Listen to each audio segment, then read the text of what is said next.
Bonjour à tous, on se retrouve pour une nouvelle vidéo Duel Commander.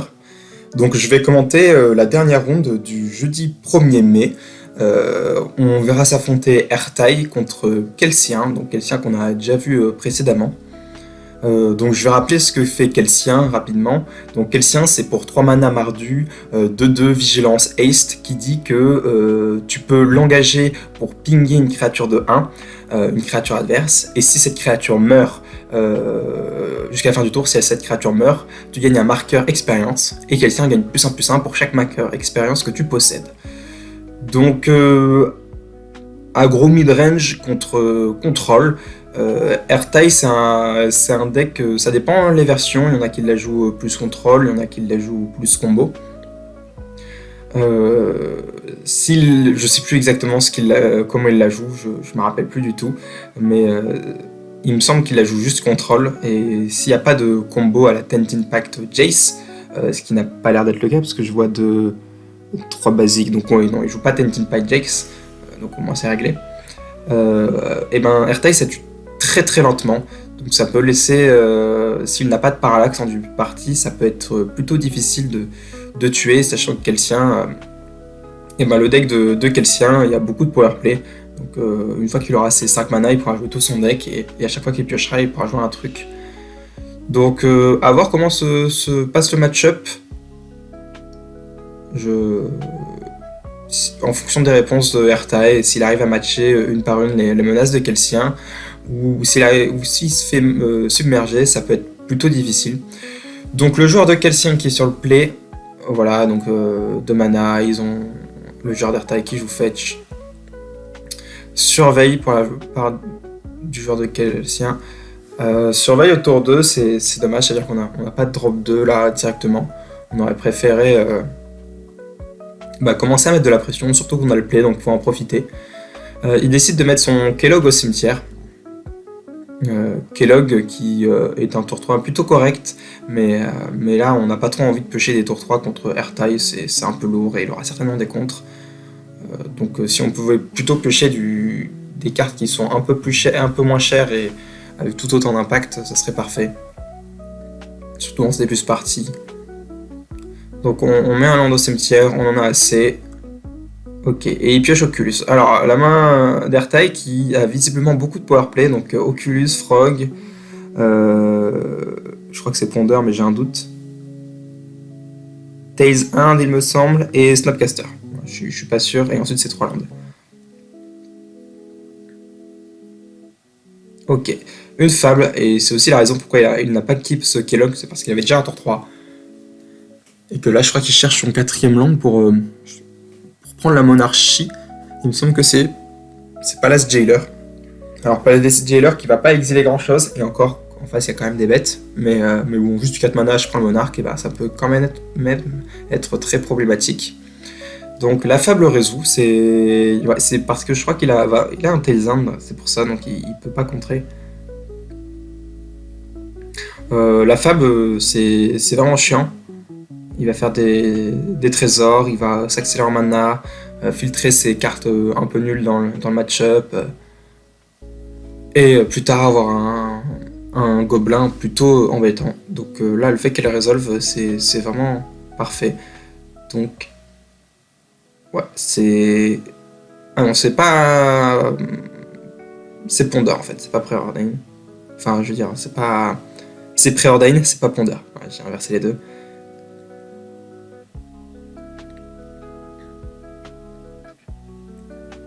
Donc il a mis une carte au-dessus de la bibliothèque, il la pioche avec un... Ok. Et c'est... J'en ai aucune idée. Une carte active d'un secret de l'air, je ne sais pas du tout ce que c'est. Donc Strix qui était posé, c'est cool, ça va pouvoir bloquer ce chaman. Après le joueur de Mardu qui a normalement pas mal d'anti-bet, voilà, on voit sa Chain Lightning, et du coup il va juste pouvoir la tuer. Parce que de toute façon, il n'y aura pas énormément de cibles dans le match-up.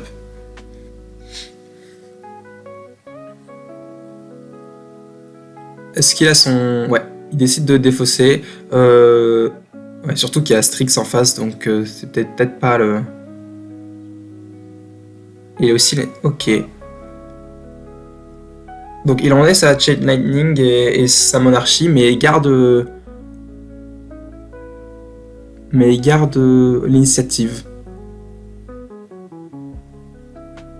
Ouais. Le joueur d'Artaik a joué ce Strix, mais finalement c'est pas si bien. Cassien passe et du coup ben il le tue quoi. Donc là il se prend 3, 4, 5, 5 dans les gencives.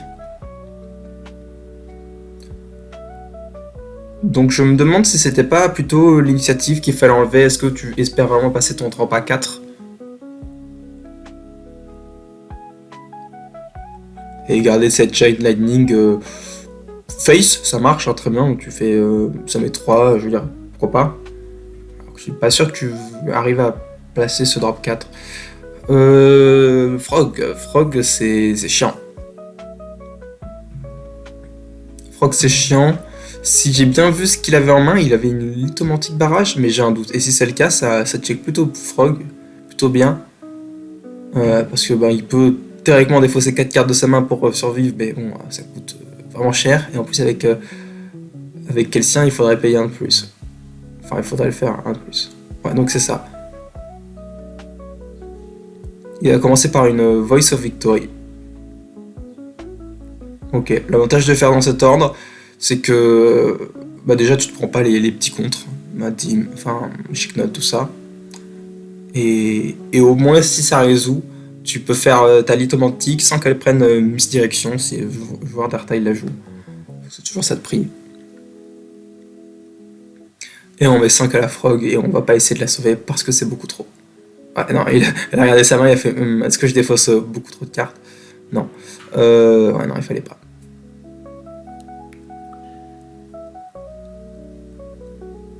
Ok, il attaque, il fait un trésor. Ouais, là ça devient compliqué. Ouais, je suis pas sûr qu'il fallait jouer cette Voice of Victory parce que si là le joueur d'Artail a Vras, et ben il y a plus de board quoi. Ok, donc c'est Ponder. Ah oui, c'était Ponder, j'avais pas vu. Ah, il a Orkish Bowmaster, ouais, ça veut vraiment enterrer. Je suis pas sûr de Orkish. Parce qu'en soi, t'as déjà l'étal sur le board. T'as 3, 4, 5, 6, 7, 8, 9, 10, ouais, t'as largement l'étal. Et là, s'il trouve Vras, tu te fais vraiment punir très violemment.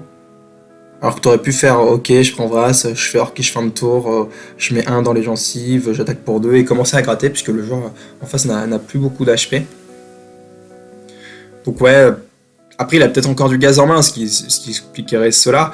Mais bon, comme il a déjà l'étal, alors peut-être que sur Antibat il a pas l'étal, s'il prend Antibat sur de toute façon Kikijiki c'est beaucoup trop fort, donc il faudrait l'enlever. Donc il tape quand même à 3, 4, 5, 6, 7, 8, tapé à 8. Donc, il avait 9, donc théoriquement il avait pas l'étal, mais il aurait pu faire juste son Orkish à son tour, parce que de toute façon il était incontrable, parce qu'il peut pas jouer de ça pendant son tour, et avoir quand même le kill. Ou je suis pas sûr. Le joueur d'Artail qui réfléchit. S'il n'y a pas Vras, faut pas garder, je pense.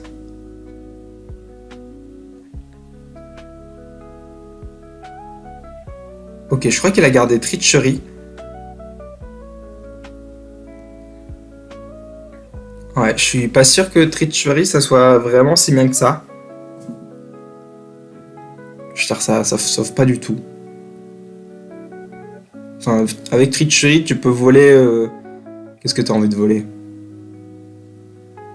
Ouais, je pense que faire des tokens d'Oculus, ça reste très très fort. Ok, pourquoi pas. Mais là...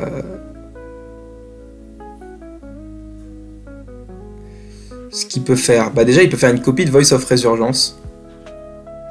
En payant 1 rouge. Et du coup, bah il a 3 de patates réparties sur 3 attaquants.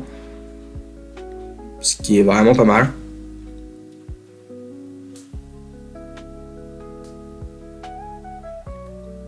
Et s'il fait ça, est-ce qu'il aurait pas l'étal tout simplement? T'attaques avec tout, avec la copie, tu bloques les 2 plus grosses qui sont le commandant et la 2 de Orkish, enfin l'armée, et tu prendrais 1, 2, 3, 4, 5, 6, 7, 8, 9, il y a totalement l'étal. En plus, je vois un bonsaï bombardier, donc là, on enterre le clou. Ouais, on enfonce le clou. Je dis enterrer le clou alors que ça n'a pas de sens, mais on enfonce le clou, ouais. Je pense qu'il fallait enlever, on s'en foutait cette tricherie. Il fallait essayer top deck une Vrasse sur le pondeur, donc remélanger. Il n'y avait pas grand chose qui nous faisait gagner, je veux dire, le board était beaucoup trop gros. Donc 1-0 pour le joueur de. Pour le joueur de Kelsia. Ouais, je pense que le Strix fallait pas le jouer. Alors certes il se remplace, mais tu donnes +1/+1 au commandant adverse.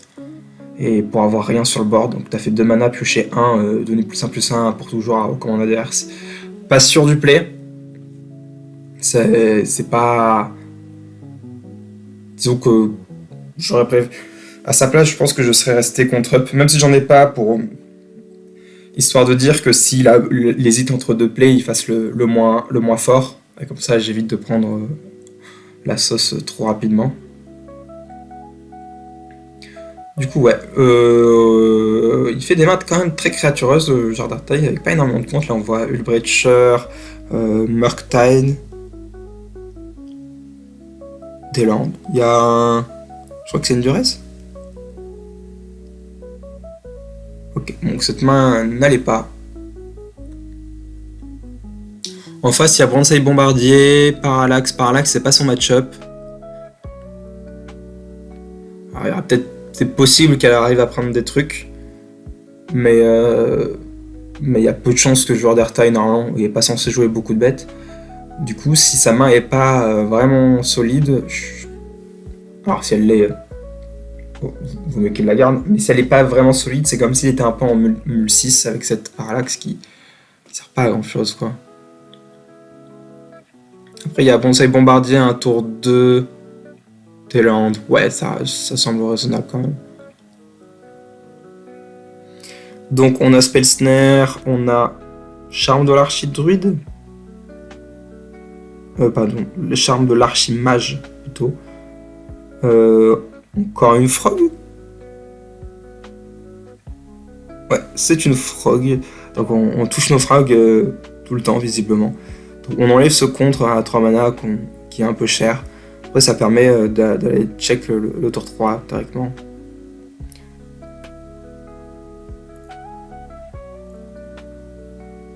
Fin de tour, ouais, c'est ce qu'il faut faire. On s'en fout de regarder la main de l'adversaire tout de suite. La probe, vaut mieux la delay le plus possible. Typiquement, sur son tour 2, il peut faire J-Taxen probe, je regarde la main et en fonction de s'il a un truc méchant ou pas, je reste contre up.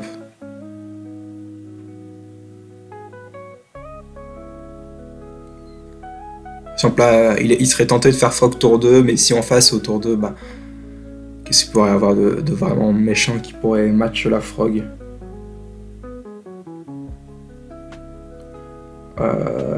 En vrai, je sais pas. C'est tellement fort qu'en vrai, il n'y a pas grand-chose qui match la frog. Mais il pourrait préférer garder ce Spell Snare Up finalement. Par exemple, une Voice. Ouais, une Voice, je pense que ça se discute. Genre là, si tu fais Frog et qu'en face il y a Voice avec Mer des Runes, un enfer. Donc, c'est le genre de carte qu'on préfère ne pas voir venir sur le terrain. Parallax, Fear of Missing Out, un drop 2 qui attrape une carte de la main. Typiquement, ça, je pense que ne pas jouer la frog, c'est peut-être pas si déconnant que ça, parce que le drop 2, s'il touche la table et qu'il attrape une carte de notre main et qu'en plus on peut pas l'anti-bait parce qu'il y a Mother, et ben c'est un peu à la cata, quoi. Donc c'est vraiment 2 mana, tu discardes 1, ce qui est un peu chiant. Donc là, je pense qu'on ne fait pas la frog, on respecte.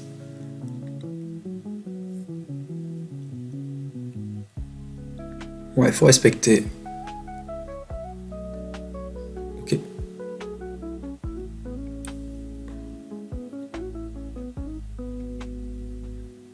Ok. Ouais, voilà, il est obligé de respecter. Donc cette probe qui a été très très forte, qui a permis d'éviter de se prendre une séquence méchante. Ok, le joueur de Kelsian qui a chopé Marchesa. Marchesa, ça peut être embêtant. Donc là, il faut fetch. Je pense vraiment que tu essaies de passer cette fear of missing out. Parce que si elle se prend contre, tant pis, c'est pas grave. Et le drop 2, là, le drop 2 qui prend une carte de la main, il a plus de chances de rester longtemps sur le board avec cette Mother. Du coup, c'est vraiment 2 mana, j'ai un 2-2 et qui discard pour toujours. Du coup, je pense qu'il a plus de valeur. Du coup, je baiterai avec cette fear of missing out. Ouais, et c'est ça, c'est ce qu'il fait. Euh, Et puis de toute façon, ouais. Et aussi en plus en termes de fetch, il est un peu obligé parce que il a s'il fetchait dans un noir ou dans un blanc pour pouvoir le faire, puisqu'il est bicolore euh, le drop 2, et il avait pas de rouge. Donc c'était mieux même en termes de mana base. Est-ce qu'il faut contrer ça? C'est ça la question. Ça va recycler sa Fury. Je pense que ouais, Fury, c'est vraiment nul dans le match-up. Donc je crois qu'il faut contre. Je crois qu'il faut contre parce que ça améliore sa main, sa main de 3 qui plus tard sera problématique, surtout que si elle a double phase d'attaque, parce que ça risque d'arriver. Ok, il décide de pas contre, et il décide d'enlever Parallax. Ce qui est un choix raisonnable aussi, donc c'était soit Parallax, soit Fury qui partait. L'avantage c'est que Fury au moins elle coûte pas 4 mana, donc elle peut être gratuite. C'est mal. Voilà, il a chopé Fatal Push, c'est un peu nul. De toute façon, je crois que là le play c'est DT d'Embrasse. Et c'est aussi pour ça qu'il le contre pas, je suppose. Ouais, c'est logique. En fait, le fait de pas contrer, ça nous fait une meilleure brasse. Donc c'est pas si déconnant que ça que de ne pas contrer. Même si il améliore sa main. Donc t'es obligé de faire brasse si tu veux valider ce Fatal Push. Donc là, ça va certainement être je pense que ça va être Damnation. Je sais pas s'il la joue, mais je pense. Et parce que le Toxic Deluge, ça va nous mettre des PV pour rien, alors que de toute façon, avec un mana, je crois qu'on... Non, ça va être Toxic Deluge, parce qu'avec un mana, on peut faire Spell Snare. J'ai rien dit. Donc ça va être Toxic Deluge. Toxic Deluge, ouais. Alors, il aurait le choix aussi de prendre Parallax bleu, et de se dire, ah, je vais te manger toutes tes landes. Ce qui est un choix pas dégueulasse en soi. Le problème, c'est que là, s'il prend Parallax bleu, et que l'adversaire fait 3 mana, je prends ça et bombardier. Ah, c'est ça, il a pris Parallax bleu, et je suis pas fan du play. Parce que l'adversaire, là, s'il a pioché un land, et on le voit, il va faire 3 mana, je vais jouer mon land, je vais jouer Bonsai Bombardier. Et saisie, c'est mieux. C'est encore mieux. Parce que même si tu... Ouais, c'est le problème. Là, il faisait Bonsai Bombardier, et en fait, t'avais un board qui, même sur Parallax, un peu embêtant parce que ça met des points, quoi. Et je suis même pas sûr que tu gagnes la partie. Ok. Donc ouais, je sais pas si c'était Parallax, bon, ça aurait rien changé puisque pour le coup, voilà quoi. Mais parce que là, si dans le cas il faisait, en plus, ouais. Surtout qu'en fait, le joueur de Kelsian a entre guillemets l'info que l'adversaire a comment dire, un contre pour son drop 2. Donc là, il pouvait se doter de Stern Scolding ou Spell Snare, puisque tu vas pas faire DT si le mec en face il a une discard. Donc, surtout qu'il lui reste que du bleu up, il peut pas faire un anti-bet, et que de toute façon il y a Mother. Donc il avait donné un peu l'info du contre. Qui était Spell Snare. Et c'était... Ouais, du compte qui était Spell Snare. Donc il aurait certainement fait ce Bonsai Bombardier. Et la game aurait été, même avec une Parallax, la game là, il a un board déjà conséquent. Il aurait eu un board conséquent et avec une Mother qui protège. Ok, Kelsian. Donc finalement, il avait la saisie, donc c'est encore mieux pour le joueur de Kelsian. Kelsian, il met son drop 3 sur le board, et on ne peut pas contrer. Ouais, c'est problématique. Cette frog qui aura un peu bait toutes les mains de départ du joueur d'Artai, qui s'est dit à chaque fois ma frog elle est trop forte. Mais là, dans le spot, dans les deux games, n'aura pas été d'une très très grande utilité.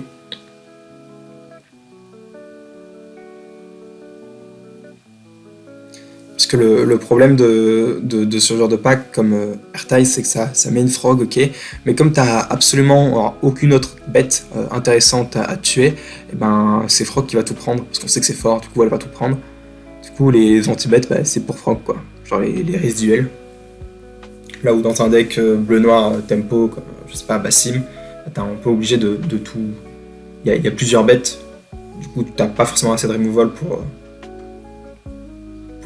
pour tout check, et notamment la frog ou les future plays. Et là, comme les anti-bêtes ils servent à rien dans le match-up, sauf pour frog, bah, du coup, je suis pas sûr que ça soit. Surtout dans un deck qui joue autant d'anti-bêtes que Kelcien. Il joue beaucoup plus d'anti-bêtes que par exemple le Slimefoot, donc ça fait moins le taf.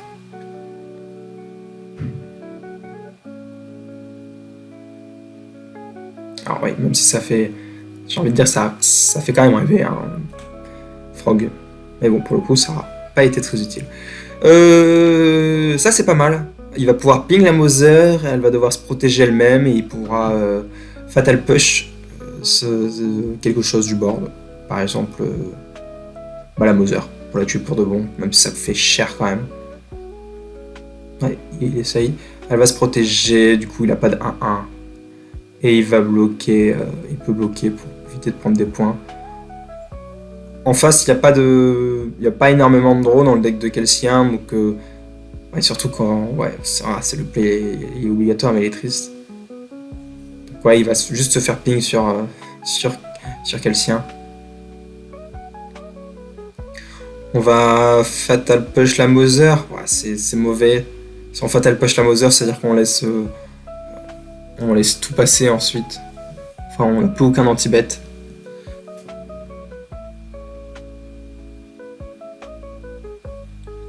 Il a Mental Misstep qui risque pas d'attraper grand chose dans l'état.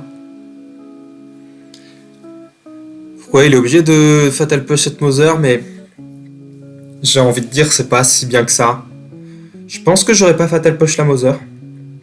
J'aurais Fatal Push la Fear of Missing Out. Parce que la Mother ça représente aucune clock, t'as pas d'autres anti-bet dans ta main.